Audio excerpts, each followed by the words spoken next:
मैं तैयार हूं कहीं भी किसी टाइम भी नरेंद्र मोदी डिबेट करें मेरे साथ। आपको क्या लगता है नरेंद्र मोदी डिबेट करने आएंगे?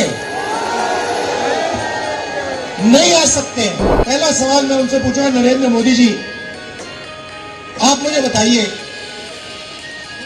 ये अदानी जी जो है इनका आपके साथ क्या रिश्ता है?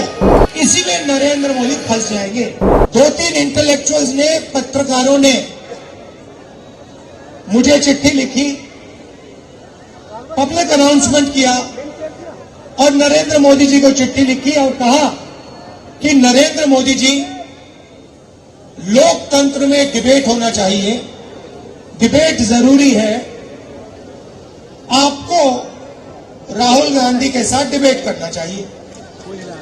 ओ भाई हेलो, जो आपके विचार हैं आप रखिए और जो राहुल गांधी के विचार हैं वो भी रखेगा। सही बात है ना? मैं तैयार हूं कहीं भी किसी टाइम भी नरेंद्र मोदी डिबेट करें मेरे साथ। आपको क्या लगता है नरेंद्र मोदी डिबेट करने आएंगे? नहीं आ सकते हैं, क्योंकि मैं आपको बताता हूं क्या होगा। सीधी सी बात है, नरेंद्र मोदी जी आएंगे। पहला सवाल मैं उनसे पूछूंगा, नरेंद्र मोदी जी आप मुझे बताइए,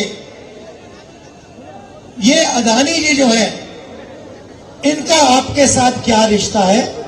हिंदुस्तान में आपने इनको एयरपोर्ट दिए, पोर्ट्स दिए, इंफ्रास्ट्रक्चर दिया, डिफेंस इंडस्ट्री आपने इनको दे दी, अग्निवीर आपने इनके लिए किया, जवानों से शहीदों का हक खींचीना। तो सबसे पहले मुझे बताइए, ये अदानी और आपका रिश्ता क्या है? पहली बार वहीं फंस जाएंगे। उसके बाद मैं इनसे पूछूंगा, भैया आपने ये जो इलेक्टोरल बॉन्ड्स का धंधा जो चलाया है, हफ्तेबाजी जो की है, जिसमें आप किसी को कॉन्ट्रैक्ट देते हो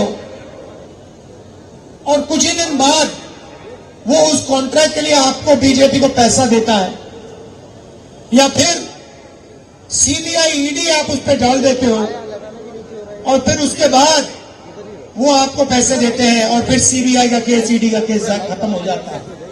तो ये इलेक्टोरल बॉन्ड्स मुझे समझा दो। इसी में नरेंद्र मोदी फंस जाएंगे, डिबेट वहीं खत्म हो जाएगी।